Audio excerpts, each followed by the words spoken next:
ready. GMA Weather, serbisyong totoo ng GMA News. Hi, good morning Susan. Good morning, Montani. At good morning mga kapuso. Doon po sa mga tulog pa ha. At ba hindi pa nagigising. Ngayon, gisingin ko na, bangon na kayo at baka mahuli pa kayo sa inyong klase o trabaho dahil maya-maya pa sisikat na po ang araw. Dahil Susan, dito sa Metro Manila, sunrise natin 5:52 ngayong umaga at ayon sa Pag-asa at sunset naman 5:27 mamayang hapon. At magiging maalinsangan pa rin at mababa ang tsansa ng ulan ngayon dito sa Metro Manila base sa datos ng The Weather Company.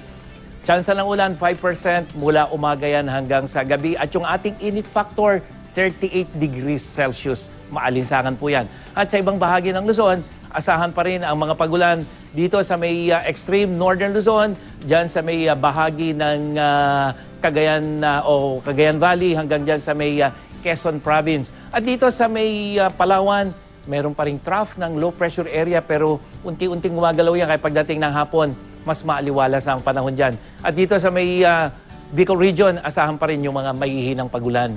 Sa Visayas, mas maulan, mahihina nga lamang dito sa may eastern section ng Visayas. Yan po yung Samar Leyte provinces. At sa nalabing bahagi ng Visayas, asahan pa rin yung mas mahihinang pagulan pero isolated na yan. At sa Cebu City, mas mababa yung init factor, 31 degrees Celsius, pero bahagyang mataas yung tsansa ng ulan. Dulot yan ng thunderstorm.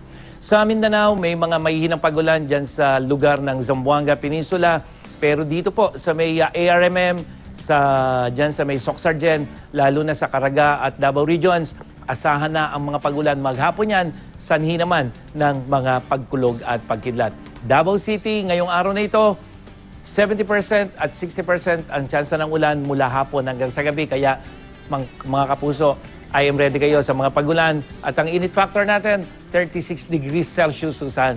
Mang Tani, may tanong si Daniel Rain de Ramos ng Pasig City. Bakit ang tagal namang maramdaman ang hanging amihan dito sa Metro Manila? Yes, Susan.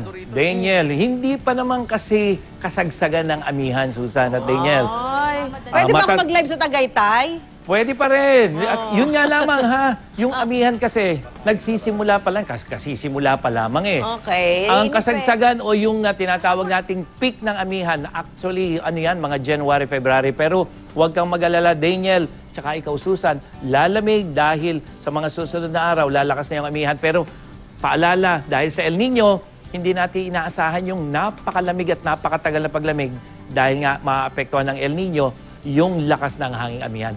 Pero ngayon, dahil pa rin sa malakas na hanging amihan, delikado pa rin para sa mga maliliit na sakyang pandagat ang maglayag dyan sa may northern seaboard ng Hilagang Luzon. Ayon yan sa Pag-asa. At yan ang latest mula sa GMA Weather. Ako po si Nathaniel Cruz, magplano para sigurado. I am ready. Serbisyong totoo ng GMA News.